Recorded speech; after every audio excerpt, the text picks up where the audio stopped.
지금 이동섭 지금 호주 대사 전 국방부 장관에 대한 공수처의 조사 중에 저희 호주 대사를 임명한 자체도 문제긴 하지만 출금지를 했다가 법무부가 일방적으로 해제한 것에 대해서는 정말 우리 법사위가 따져봐야 된다고 생각합니다.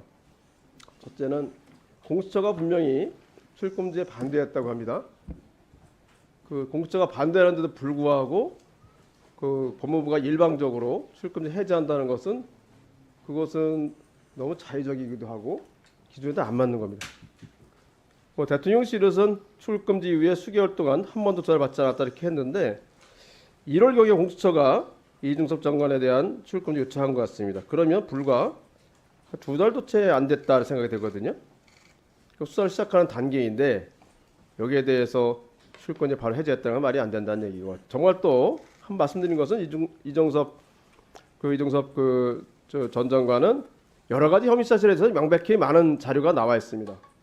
나가 있는 상태에서 이것이 제대로 수사가 되겠느냐. 그러니까 법무부가 수사에 관해서는 사실 정부 전체를 대표한다고 할 수 있는 책임져야 된다는 그런 지위에도 불구하고 이렇게 했다는 것은 수사를 하지 않게 하려고 하는 것이 아닌가 생각이 듭니다. 저는 한 가지 예를 한번 들겠습니다. 그 전에 한 3년 전 정도 전에 우리 세계적인 기업의 한국 지사장에 대한 외국인이었습니다. 출금지가 있었습니다. 그 지사장은 계속 재판에 꼬박꼬박 나오고 했는데 본사 회의에 가게 해달라고 그 출국을 하게 해달라는데 그것도 잘 안 해줬던 사례가 있습니다. 법무부 검찰에서요. 근데 그것도 아니고 명백하게 혐의가 있어 보여서 공수처가 수사하고 있는 사항에 대해서 공수처의 반대도 불구하고 이렇게 했다는 것은 정말 문제가 있고, 우리 법사에서는 반드시 이 점에 대해서 법무부 장관을 출석시켜서 무엇 때문에 이렇게 했는지, 과연 이것이 우리 야권이나 다른 시민사회들이 의문을 제기한 것처럼 이 사건을 무마하거나 수사를 지연시키려고 하는 목적이 아니었는지 왜 따져봐야 된다고 생각합니다. 우리 위원장님과 양당 간사님께서는 이 점을 참작해 주셔서 지금 선거 중이기 때문에 바쁘긴 하지만 그럼에도 불구하고 중요한 사안에 대해서는 우리가 꼭 짚고 넘어가야 된다 생각을 하고 이제 다시 한번 잘 수기하셔서 이 법무장을 출석시켜서 이 점을 분명히 논의할 수 있도록 해주시길 부탁드리겠습니다. 무엇보다도 이 점에 국민적 의혹이 있는 사안만큼은 우리 법사위가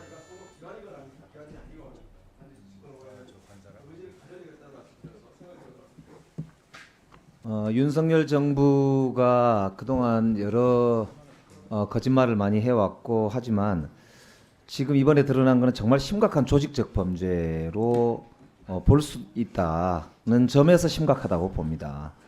그러니까 이 사건은 지금 이게 뭐가 문제냐면 이런 겁니다.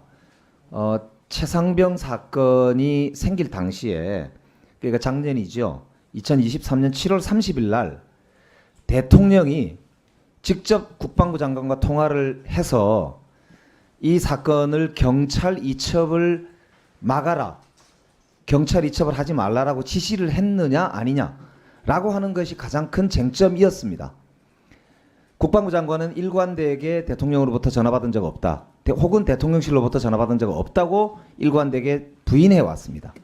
그런데 최근의 보도에 의하면 2023년 7월 30일 당일날 대통령실로부터 용산으로 등록되어 있는 전화로 이종섭 장관의 휴대폰에 그 전화번호로 전화가 왔었다라고 하는 보도가 있습니다. 여러 차례 아마 통화를 한 거 아닌가 의심이 되는데, 그게 시간이 대통령이 안보실장과 회의를 했던 11시경 이후인 11시 47분인가요?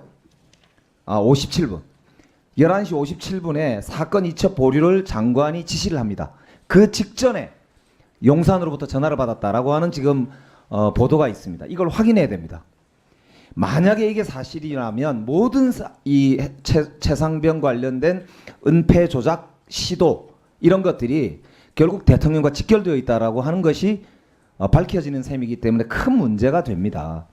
그러니까 가만히 생각해 보면 왜 그렇게 국방부 장관부터 시작해서 모든 그 공직자, 공무원들이 이 최상병 사건과 관련해서 은폐 조작을 지시했던 이종섭 장관의 그 지시를 숨기거나 뒤집으려고 계속 그렇게 노력해 왔던가를 결국 그 실체가 결국 용산 아니었냐, 라고 하는 것으로밖에 볼 수 없다는 점에서 심각합니다. 두 번째는 이게 지금 이종섭 장관이 휴대폰도 바꿔 제출했지 않습니까? 이게 한동훈 전 법무부 장관이 채널A 사건 때 했던 휴대폰 비밀번호를 바꿔서 풀지 않았던 거하고 똑같습니다. 이게 지금 증거를 은폐하는 전형적인 수법이거든요. 어떻게 이렇게 똑같은지 모르겠습니다. 그리고 또 하나는 이게 이제 임기훈 국방비서관도 보면은 그 당시에 그 대통령이 주재했던 회의에 아침에 참석했던 사람입니다. 그때 안보수석이 휴가였기 때문에 비서관이 참석을 했는데 이 사람을 진급시켰어요. 수사 대상인데도. 그러니까 이게 이 공무원도 은폐 조작에 가담했던 사람이라고 의심되는 사람에 대해서는 승진도 시키고 심지어는 전직 장관을 대외로 도피시켜가면서 작년 12월달에 임명했다고 하는데 문제가 심각합니다. 마지막으로 딱 하나만 짚겠습니다. 한동훈 그 당시 법무부 장관이 인사검증 책임자였는데 이 이종섭 전 장관이 12월달에 내정돼 있었다고 했는데 이 사실에 대해서 알았는지 이 점도 정확하게 밝혀져야 될 내용이다. 그런 점에서 반드시 법사위 국방위가 열려야 된다. 이걸 다시 한번 거듭 국민의힘에 촉구합니다. 이상입니다. 예, 해병대 고 최상병 그리고 이종섭 전 장관의 호주 출국건에 대해서 현안젤이 무산된 것에 대해서 유감입니다. 세 가지 말씀드리겠습니다. 첫 번째로 애초에 호주에 못 나가는 사람을 호주 대사 시킨 것부터 넌센스입니다. 출국 금지면은 해외 어디도 못 나갑니다. 당연히 호주도 못 들어갑니다. 근데 호주에 가지도 못하는 사람을 호주 대사로 임명하는 것은 정상이 아닙니다. 출국 금지를 몰랐다라고 대통령실에서 해명을 했는데 이 자랑이 아닙니다. 출국 금지도 법무부 업무고 대사 임명 전에 인사 검증도 법무부 업무입니다. 100번 양보를 해서 출금할 때 몰랐다고 하더라도 대사 임명하기 전에 법무부에서 다시 인사 검증을 하는데 범죄 경력, 세금 체납, 출국 금지 등 확인하는 것은 인사 검증의 기초입니다. 그러니까 나라를 운영하는 사람이 나라를 어떻게 돌아가는지도 제대로 몰랐다? 정상이 아니고 기본 기능이 안 된다는 것입니다. 지금 우리나라 국가가 어떻게 운영되고 있는가 총체적 난국이라는 점을 확인하는 자리라는 점을 말씀드립니다. 두 번째, 지금 출국 금지 해제했는데요. 이것도 폭력적인 국가 시스템 운영이라는 점을 말씀드리고자 합니다. 작년에 파리에 있던 송영길 전 대표가 출금되고 귀국한 것이 4월 24일입니다. 검찰에서 처음 소환한 게 12월 8일입니다. 8달 걸렸습니다. 이번에 공수처에서 3달 동안 수사 준비하고 있었습니다. 대통령실에서는 3달도 너무 길다 이야기하는데 공수처에서 3달 걸리는 것이 정상 범위를 넘었습니까? 그렇지 않습니다. 제가 뭔가를 두둔하고자 하는 것이 아닙니다. 공평하게는 해야 될 거 아닙니까? 공평하게는 해야 되지 않습니까?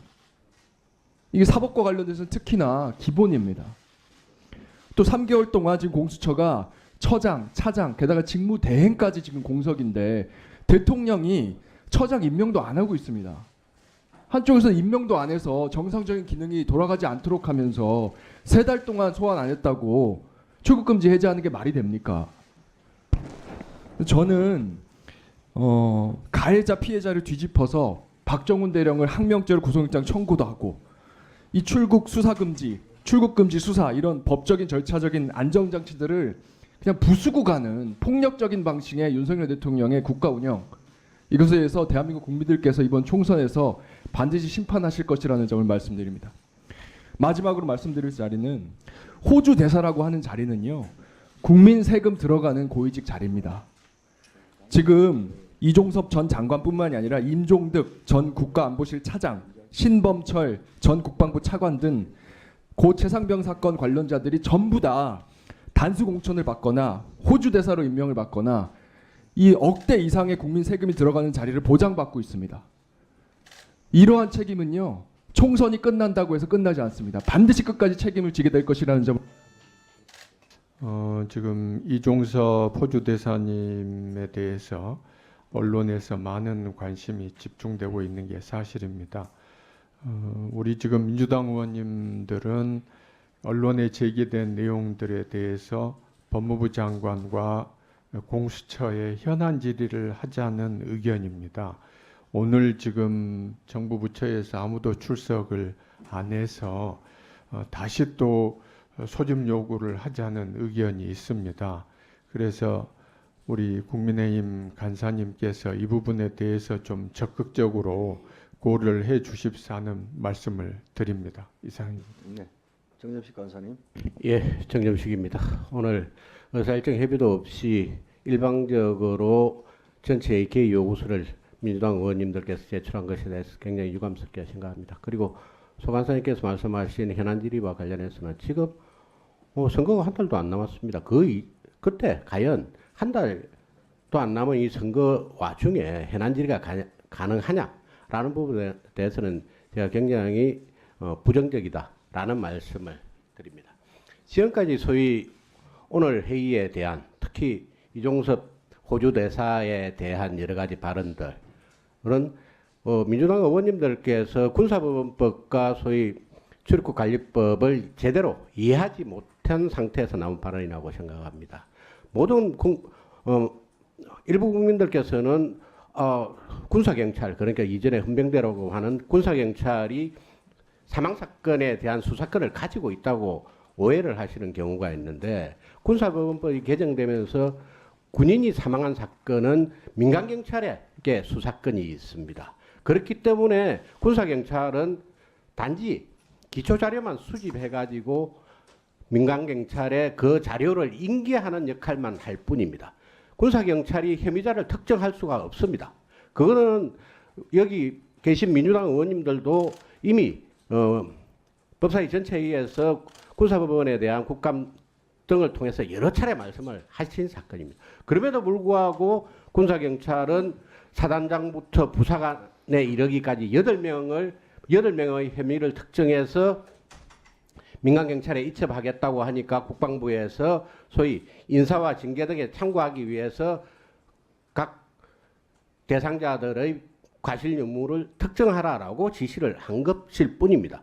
지금 민주당 의원님께서 주장하시는 것처럼 만일 국방부 장관이 민간경찰에 대해서 그런 식으로 수사에 개입했다고 한다면 그 주장이 옳을 수도 있습니다. 그런데 군사경찰에 대한 이런 지시는 인사와 징계권을 행사하기 위한 국방부 측의 조치였을 뿐이고 수사 무마를 할 수가 없습니다. 수사권을 가지지 않은 군사경찰에게 어떻게 수사 무마를 합니까?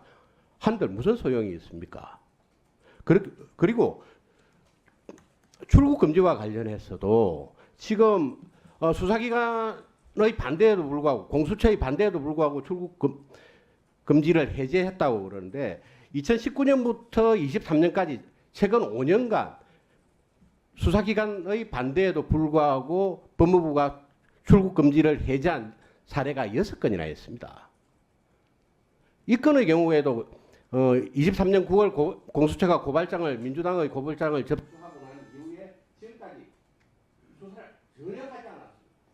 그런 상태에서 자발적으로 호주 대사가 공수처에 출석해서 조사를 받고 출국한 사례입니다. 수사 무마 목적이 아닙니다. 범인을 도피시킨 것도 아닙니다.